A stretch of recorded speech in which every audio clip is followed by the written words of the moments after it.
Masih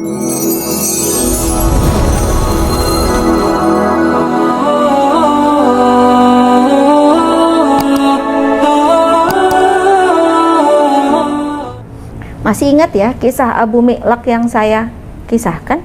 Bahwa Abu Mi'laq satu saat dihadang oleh seorang perampok. Dan dia tahu, dia sadar Abu Mi'laq ini nggak mungkin berteriak karena nggak ada rumah di sekitar jalan yang dia lewati. Nggak ada orang yang lewat juga. Kalau di kita kan banyak rumah-rumah, banyak hotel, banyak penginapan. Di zaman dulu itu kayak padang pasir aja gitu. Sementara perampok sudah ada di hadapannya dan dia menodongkan pedangnya. Coba kalau Anda ada di posisi Abu Mi'laq, di tengah padang pasir ketemu perampok, lalu dihadang oleh pedang yang siap dihunuskan oleh perampok. Pikirkan oleh Anda bagaimana cara menyelamatkan diri. Ya, gimana? Pasrah. Nah, ternyata yang dilakukan oleh Abu Mi'laq adalah pasrah. Benar. Dia bilang sama perampok, kalau kamu mau mengambil hartaku, ambillah dan biarkan aku pulang. Gitu. Apa kata perampok? Aku akan mengambil hartamu dan aku pun akan mengambil nyawamu. Ternyata itu yang diinginkan perampok. Abu Mi'laq coba nego lagi. Kebutuhanmu adalah terhadap hartaku, kata Abu Mi'laq. Kamu tidak ada kebutuhan terhadap diriku. Maka ambillah seluruh hartaku, tak perlu engkau sisakan sedikit pun untukku. Ambillah, tapi tolong jangan biarkan aku terbunuh olehmu. Maka kata perampok, memang aku akan mengambil semua hartamu tanpa kusisakan, dan engkau pun tidak akan kusisakan. Nggak bisa dinego lagi. Maka Abu Mi'laq itu, ini harus gimana lagi? Abu Mi'laq masih berpikir. Coba kalau Anda yang digituin, masihkah bisa berpikir? Belum tentu ya. Abu Mi'laq gak habis pikir. Kata Abu Mi'laq, kalau memang itu yang kau inginkan, kau menginginkan mengambil hartaku semuanya tanpa kau sisakan, kau juga menginginkan nyawaku, izinkan aku ada permintaan terakhir. Masih mikir loh Abu Mi'laq, masih bisa mikir. Izinkan aku ada permintaan terakhir. Apa kata Abu Mi'laq? Kata perampok, mintalah. Aku ingin sholat. Teka bayangnya Anda rek sholat di bawah kilatan pedang perampok. Perampok menyepelekan sholat. Apa kata perampok? Sholatlah, aku akan tunggu kamu dengan pedangku.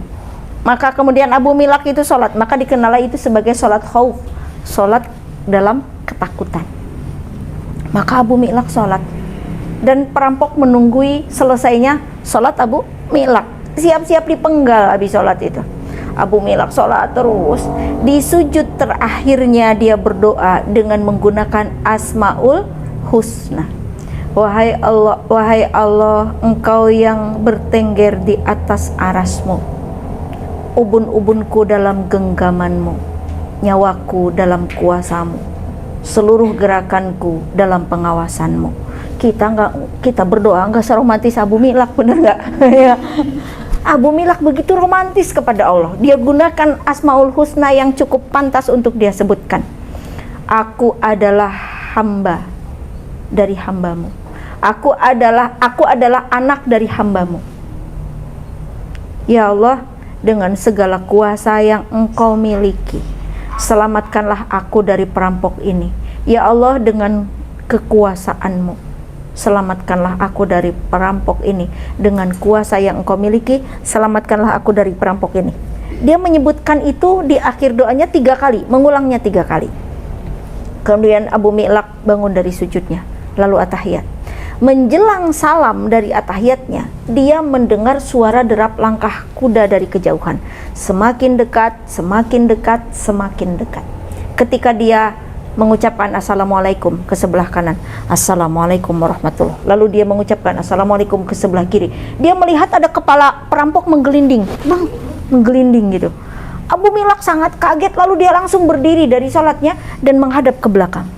Ternyata ada seseorang di atas kudanya menggunakan jubah putih yang ada penutup kepalanya sehingga wajahnya nggak terlalu tampak. Abu Mi'laq melihat orang penunggang kuda ini masih megang pedang yang diarahkan ke bawah dengan masih ada darah perampok yang masih menetes di pedang itu. Abu Mi'laq kaget luar biasa. Kemudian Abu Mi'laq mengatakan, wahai fulan, ayah ibuku sebagai tebusan bagimu. Ini kebudayaan orang Arab ya, dalam berterima kasih. Siapakah engkau yang telah datang ke sini dan engkau telah menolongku? Apa kata orang ini? Aku adalah malaikat yang berasal dari lapis langit keempat. Aku mendengar suara di langit seperti gemuruh lonceng.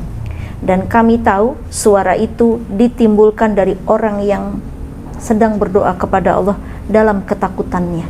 Lalu aku pun meminta izin kepada Allah, ya Allah, izinkanlah aku menolong hambamu yang sedang memohon pertolongan kepadamu. Maka Allah pun mengizinkanku dan aku pun turun ke bumi. Ternyata engkaulah yang sedang dalam ketakutan itu. Lalu pergilah orang ini, dan wajahnya nggak kelihatan karena kan ketutupin sama penutup kepala itu. Terus pergi.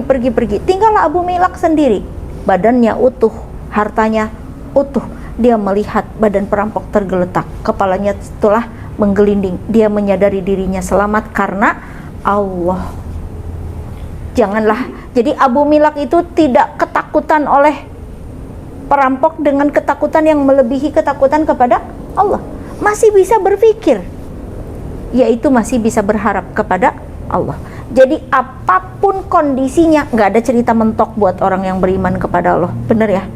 Halah mentok iya makan baik karena riba oge, nggak ada mentok, nggak ada. Masih ada jalan keluar pastinya. Kenapa bisa begitu besar harapannya? Karena kita hanya takut kepada Allah, karena kita hanya mengharap kepada Allah. Dan buanglah perkara yang tidak bermanfaat, yaitu kita takut dan mengharap kepada makhluk. Nah, teteh apilah, itulah perkara-perkara yang tidak bermanfaat. Sudah lengkap ya? Atau satu lagi? Satu lagi ya, baru 9 nomor. 10. Hal yang tidak bermanfaat adalah amal yang tidak ikhlas dan tidak mengikuti contoh Rasulullah. Jadi perkara yang sia-sia adalah, atau tidak bermanfaat adalah amal yang tidak ikhlas dan tidak mencontoh Rasulullah. Ini adalah menjadi perkara yang tidak bermanfaat. Hasan al-Basri rahimahullah, beliau mengatakan, berapa banyak amal yang besar menjadi kecil gara-gara niat. Berapa banyak amal yang kecil menjadi besar gara-gara niat. Dan niat ini adalah tempatnya di hati.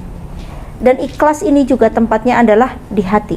Niat dengan ikhlas adalah harus selalu bersama-sama. Dia kedua-duanya berangkat dari hati. Maka milikilah keikhlasan dalam setiap amal, agar amal yang akan kita lakukan menjadi amal yang bermanfaat. Teteh Afillah, demikianlah yang dapat disampaikan di sore hari ini. Mohon maaf atas segala kekeliruan yang terjadi. Mari kita tambah kedekatan kepada Allah. Memintalah kepada Allah dengan memuji kepadanya. Gunakanlah Asmaul Husna untuk meminta kepada Allah. Mohonlah ampunan atas segala kesalahan dan khilaf kita.